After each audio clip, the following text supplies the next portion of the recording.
হাসনাত আব্দুল্লাহর কুমিল্লার যে বক্তব্য যে আগে আওয়ামী লীগের টাকায় আওয়ামী লীগ রাজনীতি করতো, এখন আওয়ামী লীগের টাকায় বিএনপিও রাজনীতি করে, এই বক্তব্য নিয়ে অনেক সমালোচনা হয়েছে বিএনপির ভিতরে, এনসিপির ভিতরে, যে যার মতো করে সমালোচনা করছে। আমার প্রশ্ন হাসনাত আব্দুল্লাহ ভাইয়ের কাছে যে ভাই, 5ই আগস্টের পূর্বে আপনারা ছিলেন ছাত্র, আপনাদের কোনো রাজনৈতিক পরিচয় ছিল না, আপনাদের দলের ভিতরে এমন নেতা আছে যাদের ফ্যামিলি অতটা সচ্ছল ছিল না, তাদের রাজনৈতিক দল চালানো তো দূরের কথা, তারা যে কলেজে ভর্তি হবে বা তারা যে কলেজে যে টিউশন ফি দেবে এইটাও তাদের কাছে ছিল না। কিন্তু এখন দেখা যায় তারা মার্সিডিস এবং প্যারাডো গাড়িতে ঘোরে, তারা দামি পোশাক পরে, দামি রেস্টুরেন্ট ছাড়া খাবার খায় না।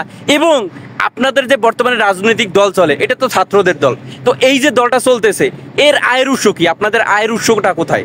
আপনারা তো একটা রাজনৈতিক দল পরিচালনা করতেছেন, আপনাদের আয়ের উৎসটা কি? আপনারা সবাই ছাত্র ছিলেন, তো এইটা জনগণের কাছে জানানো উচিত যে আপনাদের আয়ের উৎস কোথায়।